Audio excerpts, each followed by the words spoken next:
What's the worst place in the world to live in 2024?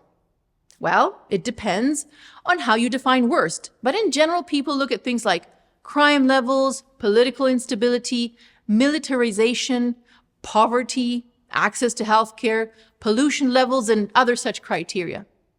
If you Google the worst place to live, you'll find different answers depending on the website, but some of them overlap in the places they've selected.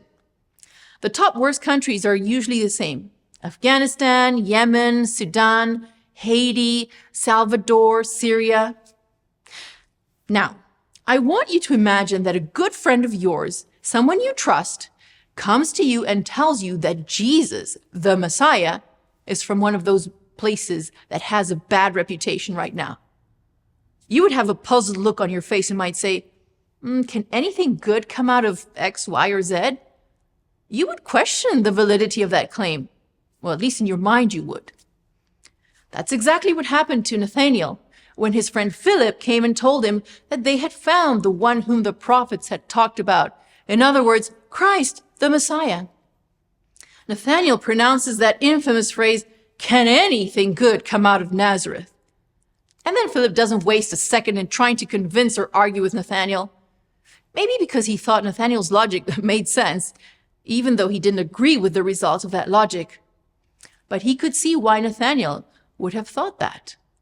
And maybe originally Philip may have thought the same thing too.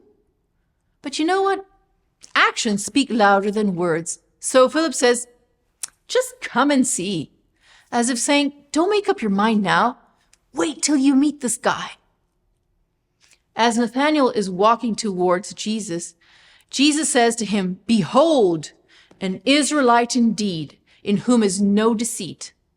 Meaning that Jesus right away saw Nathanael's sincerity, and he saw a man that chose to live in harmony with the will of God. In fact, Nathanael had been praying and searching for the truth under the fig tree, because Nathanael was in conflict. He had seen Jesus when the Baptist called him out as the Lamb of the world, but Nathanael had been disappointed in Jesus, who looked poor, emaciated, and like he'd been working too much. At the same time, Nathanael couldn't see himself totally rejecting Jesus because the Holy Spirit had convicted him through the Baptist preaching. So Nathanael withdrew himself in deep soul searching and trying to figure everything out.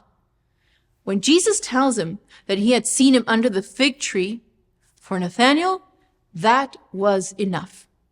The divine spirit that had borne witness to Nathanael in his solitary prayer under the fig tree now spoke to him in the words of Jesus.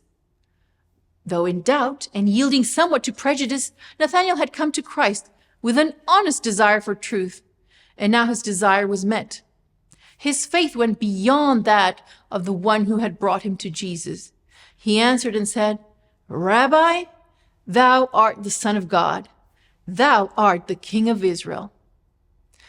Nathanael witnessed personally that Jesus was the Messiah, the Son of God.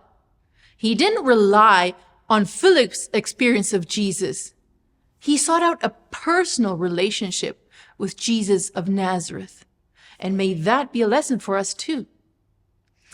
With that, we come to the end of our nugget. I'll see you tomorrow.